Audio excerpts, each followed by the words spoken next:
مزید Islamic videos کے لیے ہمارے چینل حقیقت اسلام کو سبسکرائب کریں۔ نہ ہوگا اس طرح حسن و شباب ریت پر آیا، نہ ہوگا اس طرح حسن و شباب ریت پر، اور گلشن فاطمہ کے تھے سارے گلاب ریت پر، گلشن فاطمہ کے تھے سارے گلاب ریت پر۔ عشق میں کیا بچائیے، عشق میں کیا لٹائیے، عشق میں کیا بچائیے، عشق میں کیا لٹائیے۔ آل نبی نے لکھ دیا سارا نصاب ریت پر، اور آل نبی کا کام تھا آل نبی ہی کر گئے، آل نبی کا کام تھا آل نبی ہی کر گئے۔ کوئی نہ لکھ سکا ادیب ایسی کتاب ریت پر، کوئی نہ لکھ سکا ادیب ایسی کتاب ریت پر۔ ہم اہل سنت والجماعت نے حسین کو مانتے ہوئے ذکر کم کرتے ہیں، مانتے ہیں محبت ہے، لیکن ہماری چپ کا ہمیں بڑا نقصان ہو رہا ہے۔ ہم آل رسول کے ماننے والے ہیں، ہمیں اس پر دلیل دینے کی ضرورت نہیں ہے۔ امام اعظم ابو حنیفہ ہمارے امام ہیں، وہ شہید اہل بیت ہیں۔ امام مالک نے اہل بیت کے لیے کوڑے کھائے، امام نسائی نے اہل بیت کی محبت میں شہادت پائی، امام احمد بن حنبل انہوں نے بذات خود اہل بیت کی محبت میں ماریں کھائیں، اور امام اعظم ابو حنیفہ کو بیڑیوں میں ڈال کے اہل بیت کی محبت میں بغداد لے جایا گیا۔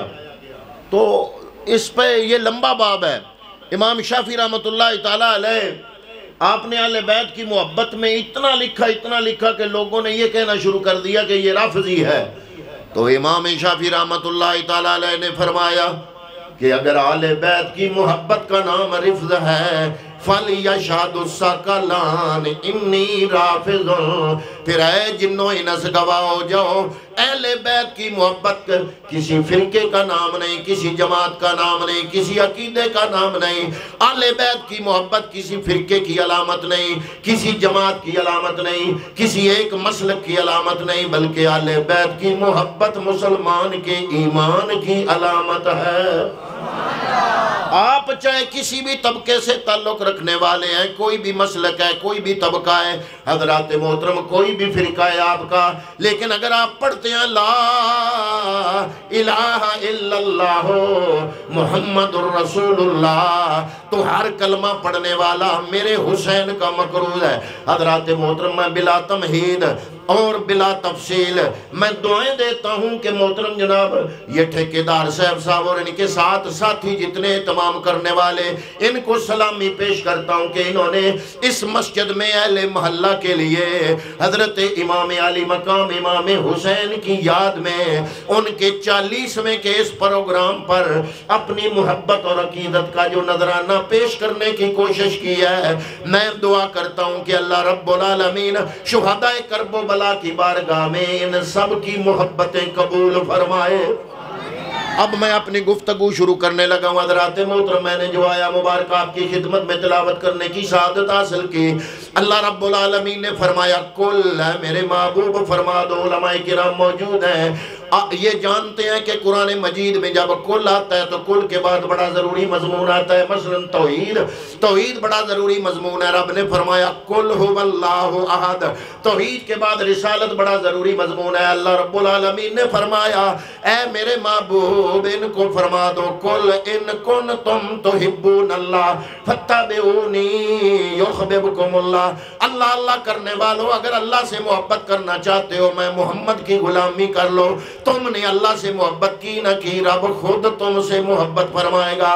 میں یہ عرض کر رہا ہوں کہ اسلام کے لیے جو ضروری مضمون ہے، ضروری مضمون تاکید والے مضمون، ان سے پہلے کل آیا توحید ضروری ہے، پہلے کل آیا رسالت ضروری ہے، پہلے کل آیا، اور رسالت کے بعد مصطفیٰ کریم صلی اللہ علیہ وآلہ وسلم کی آل بیت کے ساتھ محبت ہی نہیں بلکہ مودت ضروری ہے، وہاں بھی کل آیا۔ فرمایا کل لا اسألکم علیہ اجرا الا المودۃ فی القربى، اے میرے محبوب تم کہہ دو، رب کہلوا رہا ہے، نبی کہہ رہا ہے، اللہ کہلوا رہا ہے، یا اللہ کیا کہوں؟ فرمایا تم نے کلمہ دیا، قرآن دیا، ایمان دیا، یہ جہنم کی گھاٹیوں میں تھے وہاں سے نکالا جنت میں پہنچایا، یہ تاریک گھاٹیوں میں بھٹک رہے تھے، تو نے ان کے دلوں میں حق کا اجالا کیا، حق کا چراغ روشن کیا، تو نے ان کو ایمان دیا، قرآن دیا، رب کا عرفان دیا، اس کا بدلہ مانگ ان سے۔ یا اللہ کیا مانگوں؟ فرمایا سونا نہیں، چاندی نہیں، درہم و دینار نہیں، ڈالر نہیں، ریال نہیں،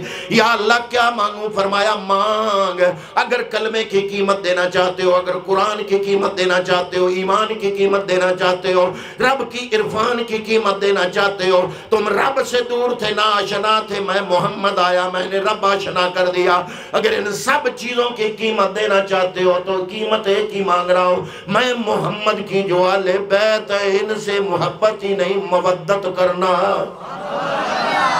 اب آپ کہہ رہے ہوں گے محبت اور مودت میں کیا فرق ہے؟ بطخ کا پانی سے بھی ایک تعلق ہے، لیکن بطخ کو پانی سے نکال دو بطخ پھر بھی زندہ رہے گی، کیوں؟ اس لیے کہ بطخ کا جو پانی کے ساتھ تعلق ہے وہ محبت کا تعلق ہے، لیکن ایک تعلق مچھلی کا پانی سے ہے، اگر مچھلی کو پانی سے نکال دو گے مچھلی مر جائے گی، کیوں؟ اس لیے کہ مچھلی کا جو پانی کے ساتھ تعلق ہے وہ محبت کا ہی نہیں، وہ مودت کا تعلق ہے۔ اے ایمان والے اگر ایمان سلامت رکھنا چاہتا ہے، اللہ کی توحید کے بعد، نبی کی رسالت کے بعد جو سب سے زیادہ ضروری تجھ پر محبت عائد ہوتی ہے وہ مصطفیٰ کی آل بیت کی محبت ہے۔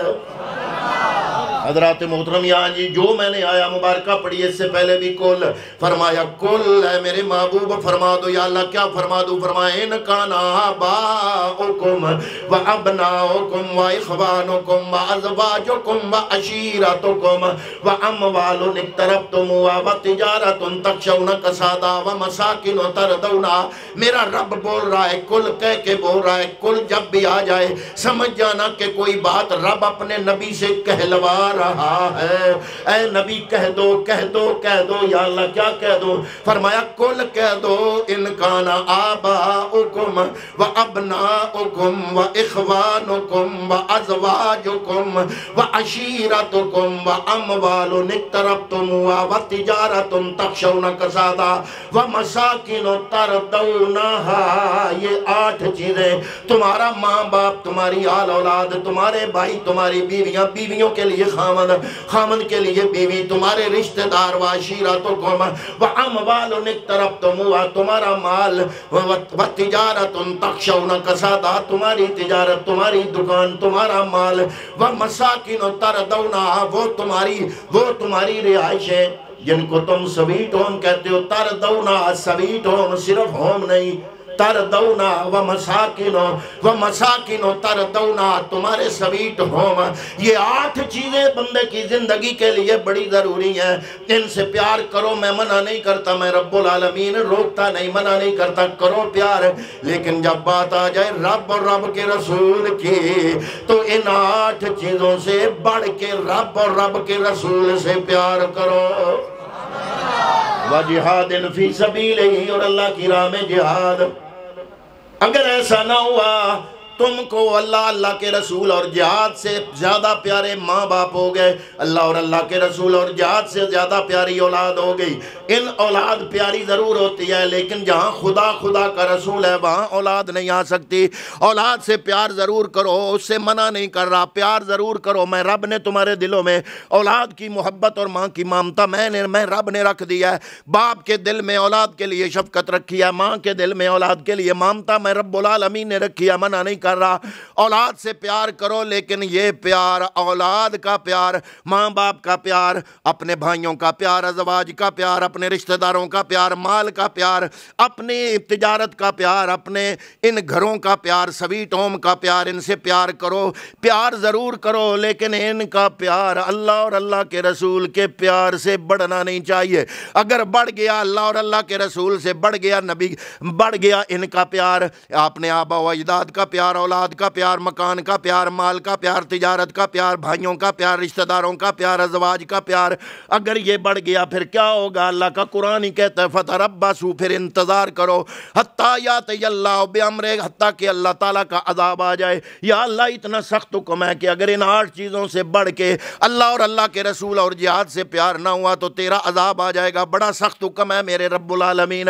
یا اللہ کوئی عملی مثال اس کی نظر آتی ہے کہ جنہوں نے اپنے عمل سے یہ بات کر کے دکھائی ہو، ان 8 چیزوں سے پیار، اپنے عمل کے ساتھ ان 8 چیزوں سے بڑھ کے پیار کیا ہو، اپنے عمل کے ساتھ ان 8 چیزوں سے بڑھ کے اللہ سے پیار کیا ہو، اللہ کے رسول اور اللہ کے رسول کے حکم پر جہاد سے پیار کیا ہو؟ یا اللہ کوئی عملی مثال؟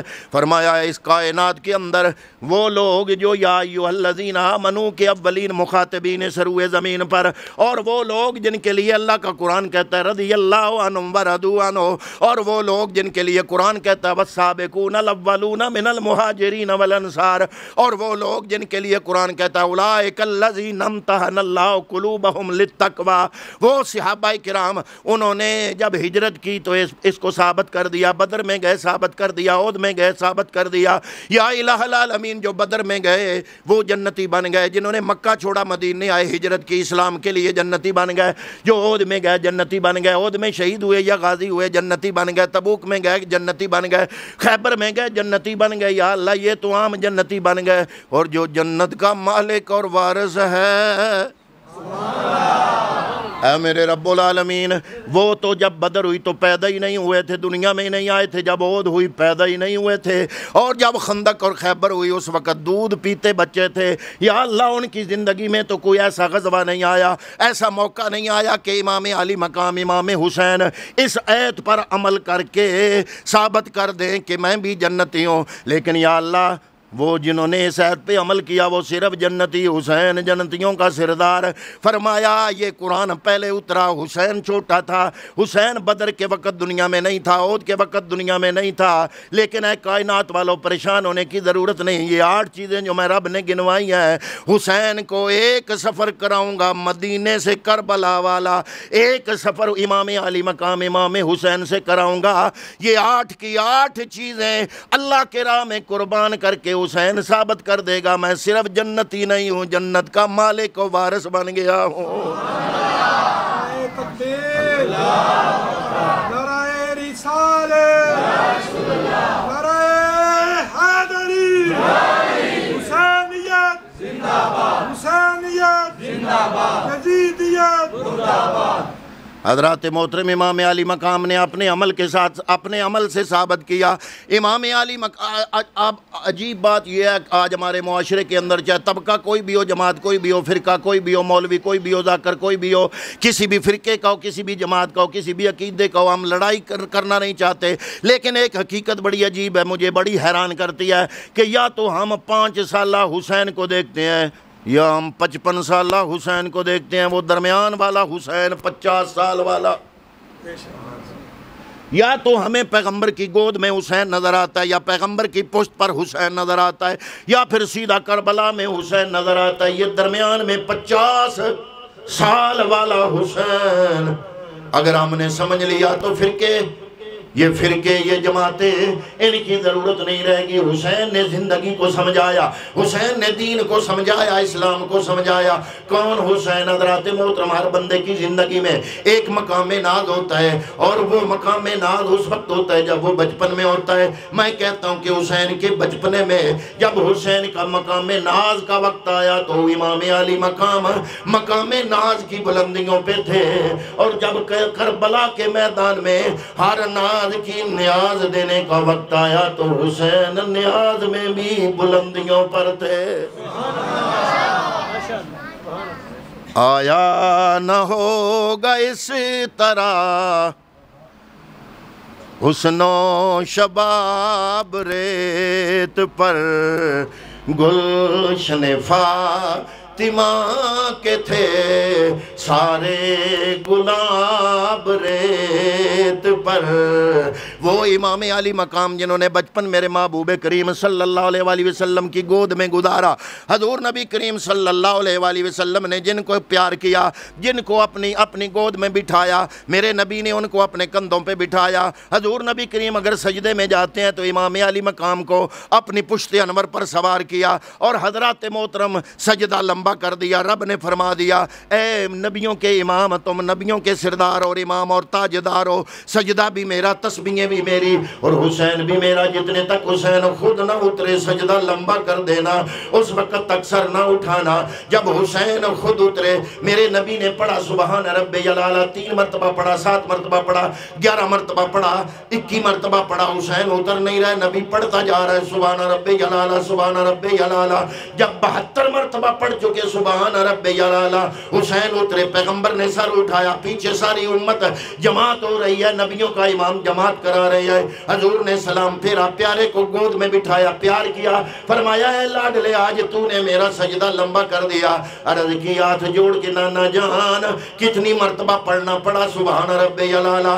آپ نے فرمایا 72 مرتبہ پڑھنا پڑا۔ حضرات محترم، وہ پیغمبر جن کے جوتے مبارک کی عظمت رب کے عرش سے بھی اعلیٰ ہے، وہ مصطفیٰ کریم صلی اللہ علیہ وسلم اگر سجدے میں جائے، حسین پشت انور پر سوار ہو جائے۔ آج کچھ لوگ سوال اٹھاتے ہیں، نیٹ پہ بڑے بڑے کلپ ملتے ہیں، وہ کہتے ہیں نماز میں نبی کا خیال آ جائے تو نماز باطل ہو جاتی ہے۔ میں پوچھتا ہوں، جب نبیوں کا امام سجدے میں تھا، حسین پشت انور پہ سوار ہوا، تو سجدے میں گئے ہوئے مصطفیٰ کو کیا حسین کا خیال آیا ہوگا یا نہیں؟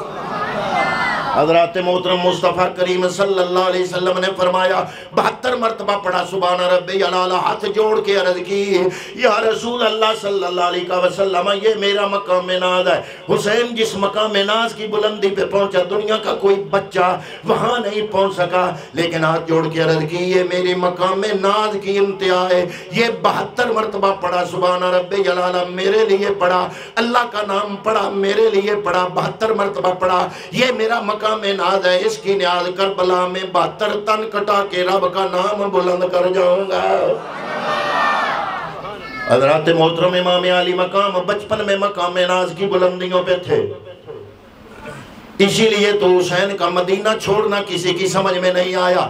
آپ خود تصور کرو، جو مسجد نبوی کا امام ہو، آج چھوٹی موٹی گدی جس کو مل جائے وہ جامع میں پھولا نہیں سماتا، کیوں؟ یہ میں فلاں گدی کا سجادہ نشین ہو، چھوٹی سی گدی جس کو مل جائے، چھوٹی سی سجادگی جس کو مل جائے، وہ کسی مولوی کو مولوی نہیں سمجھتا، کسی کو سارے کو اپنے سے نیچا سمجھتا ہے۔ میں پوچھتا ہوں آپ سے کہ وہ گدی کتنی بڑی ہوگی جو 1.25 لاکھ نبیوں کے امام کی گدی ہے؟ اس گدی پہ بیٹھنے والا امام حسن کی شہادت کے بعد میرے نبی کا والی اور وارث تنہا اس گدی کا مالک کون تھا؟ امام علی مقام امام حسین مسجد نبوی کی امامت و خطابت کرتے ہیں، سارا مدینہ نوکر ہے، غلام ہے، چاہتے اپنی نوکری کراتے، خدمت کراتے، مخدوم امم بن جاتے، چاہتے تو یہ کام کرتے، لیکن کیا ہوا؟ انہوں نے تمام گدی نشینوں کو سبق دیا کہ اے گدی نشینوں، میرے نبی کے دین پر کھانے والوں اور وقت آنے پر دین پر پیرا نہ دینے والوں، آؤ میں حسین، میرے جتنا بڑا گدی نشین اس روئے زمین پر کوئی نہیں ہے۔ لیکن جب دین کے لیے مشکل وقت آیا تو کیا ہوا؟ لوگ پوری دنیا سے مسلمان حج کے مہینے میں حج ادا کرنے مکے آ رہے ہیں، اور دین بچانے والا مکہ چھوڑ کر، کعبہ چھوڑ کر کربلا جا رہا ہے۔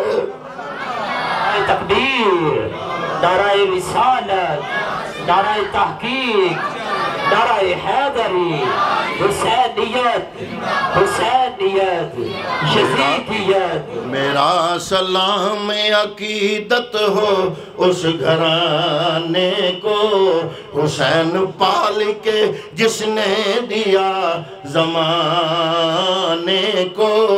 حضرت امام علی مقام امام حسین کی ہجرت اسی لیے تو کسی کو سمجھ میں نہیں آ رہی۔ حضرت ابراہیم نے بھی ہجرت کی تھی اپنے ماننے والوں کو ظلم و ستم سے بچانے کے لیے، نمرود کے ظلم سے بچانے کے لیے ہجرت کی۔ موسیٰ کلیم اللہ نے بھی ہجرت کی اپنے ماننے والوں کو فرعون کے ظلم سے بچانے کے لیے۔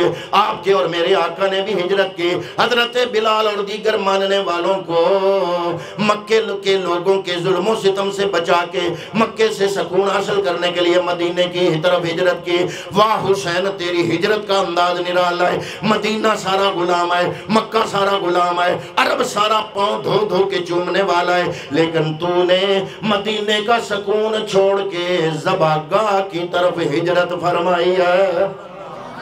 حضرات محترم، یہی وجہ کہ امام علی مقام کا یہ جو انداز ہے یہ عام بندے کی سمجھ میں آنے والا نہیں ہے۔ کیوں؟ اس لیے کہ ہمارے نفع و نقصان کی کسوٹی اور ہے۔ ہمارے نفع و نقصان کی کسوٹی یہ ہے کہ دنیا مل جائے، اولاد زیادہ ہو جائے، بینک بیلنس میں اضافہ ہو جائے۔ امام علی مقام امام حسین کے دربار کی کسوٹی یہ نہیں۔ آپ کی کسوٹی کیا ہے؟ آپ کی کسوٹی یہ ہے کہ دین زندہ ہو جائے، چاہے جوانیاں لٹانی پڑ جائیں، کنبہ کٹانا پڑ جائے، مدینہ چھوڑنا پڑ جائے، مکہ چھوڑنا پڑ جائے۔ یہی وجہ سارے روک رہے ہیں۔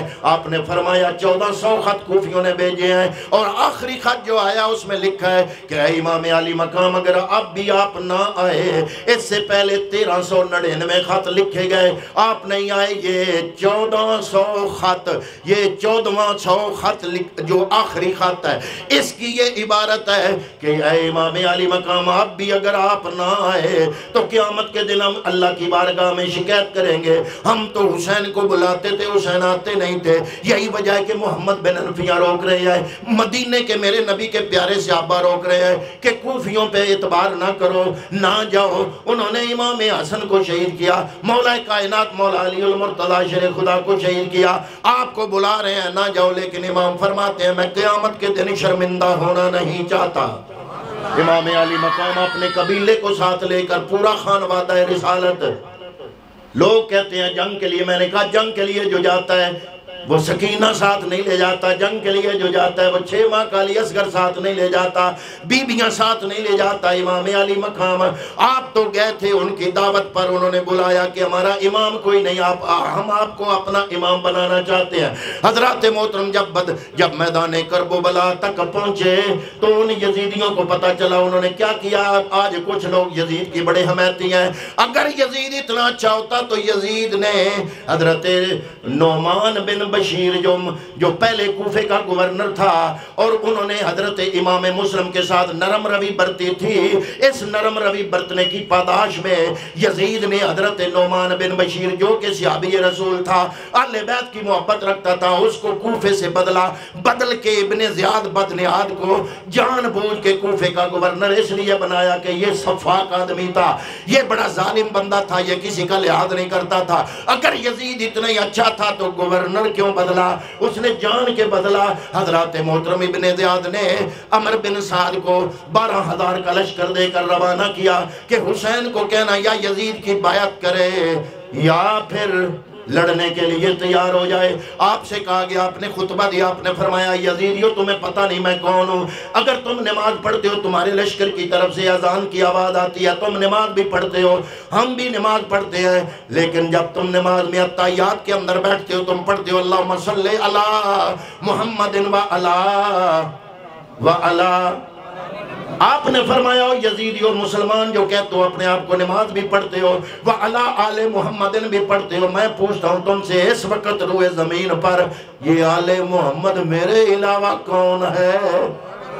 ایسے کرو کہ میرے خون سے اپنے ہاتھوں کو رنگین نہ کرو۔ آپ یہ ڈر کے نہیں کہہ رہے تھے، اس لیے کہہ رہے تھے کہ ان کا قیامت کے دن بہانہ کوئی نہ چلے کہ یا اللہ ہمیں پتہ نہیں چلا، اپنے قدم قدم پہ بتایا میں کون ہوں۔ فرمایا میں نواسہ رسول ہوں، تم میں ایسے لوگ ہوں گے جن کے باپوں نے میرے نبی سے سنا ہوگا الحسن والحسین سیدہ شباب اہل الجنہ، حسن و حسین جنت کے جوانوں کے سردار ہیں۔ اے کوفیو بتاؤ کیا سنا ہے یا نہیں، کیا میں غلط تو نہیں کہہ رہا؟ حضرات محترم انہوں نے کہا کہ ہماری ایک ہی شرط ہے، یزید کی بیعت کر لو یا پھر جنگ کے لیے تیار ہو جاؤ۔ آپ نے فرمایا جو جملہ بولا وہ جملہ تاریخوں میں مذکور ہے۔ حضرات محترم میرے امام عالی مقام نے جو جملہ بولا جملہ قابل غور ہے۔ آپ نے فرمایا میرے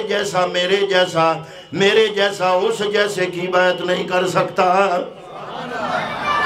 میرے جیسا اس جیسے کی بیعت نہیں کر سکتا۔ اگر میں یا آپ ہوتے، کوئی مسلمان ہوتا، اسلام یہ اجازت دیتا ہے کہ جان بچانے کے لیے اگر کافر یہ کہے کہ میں شوٹ کرنے لگا ہوں تمہیں، نہیں تو یہ جو اللہ کا نام لیتے ہو اس کا انکار کر دو، تو اسلام کہتا ہے جان بچاؤ، ایمان دل میں رکھو، زبان پہ جو وہ کہتا ہے کہہ دو، اللہ کی بارگاہ میں تم مجرم نہیں بنو گے۔ اگر امام عالی مقام وہاں سے واپس آ جاتے یا جھوٹی موٹی یزید کی بات کر لیتے تو شریعت کی نگاہ میں امام عالی مقام نے مجرم پھر بھی نہیں رہنا تھا۔ لیکن یہ رخصتیں عام بندے کے لیے ہوتی ہیں، جو شریعت کا رکھوالا ہو وہ رخصت پہ عمل نہیں کرتا، وہ عزیمت پہ عمل کرتا ہے۔ ایک ہوتی ہے رخصت، ایک ہوتی ہے عزیمت۔ علماء جانتے ہیں مجبور بندہ رخصت پہ عمل کر لیتا ہے، کر سکتا ہے، اجازت ہے۔ جھوٹ بولنا کفر ہے، جھوٹ بولنا گناہ ہے۔ لعنت اللہ علی الکاذبین، جھوٹے پہ اللہ کی لعنت۔ نبی نے فرمایا، نبی سے پوچھا گیا کہ یا رسول اللہ کیا شوم بندہ بھی مومن ہو سکتا ہے؟ فرمایا ہاں۔ بزدل بھی مومن ہو سکتا ہے؟ فرمایا ہاں۔ کیا جھوٹا بھی مومن ہو سکتا ہے؟ فرمایا نہ۔ لیکن شریعت کہتی ہے کہ جب جان پہ بنی ہو تو جھوٹ بھی بول سکتے ہو۔ وہاں پہ اگر کسی کی جان بچانی ہے تو تم پہ جھوٹ بول کے اس کی جان بچانا واجب ہے۔ جھوٹ بولنا عام حالات میں گناہ ہے اور کبھی کبھی جھوٹ بولنا واجب ہے۔ کسی اور کی جان بچانی ہے تو تم پہ جھوٹ بول کے اس کی جان بچانا واجب ہے، اور اگر اپنی جان بچانی ہے تو واجب نہیں ہے، لیکن رخصت ضرور ہے۔ چاہو تو اپنی جان بچا سکتے ہو، یہ بھی بڑی حکمت ہے، کیونکہ کسی اور کی جان میں کسی اور بندے کو کیا دلچسپی ہو سکتی تھی، اس لیے وہاں واجب کیا۔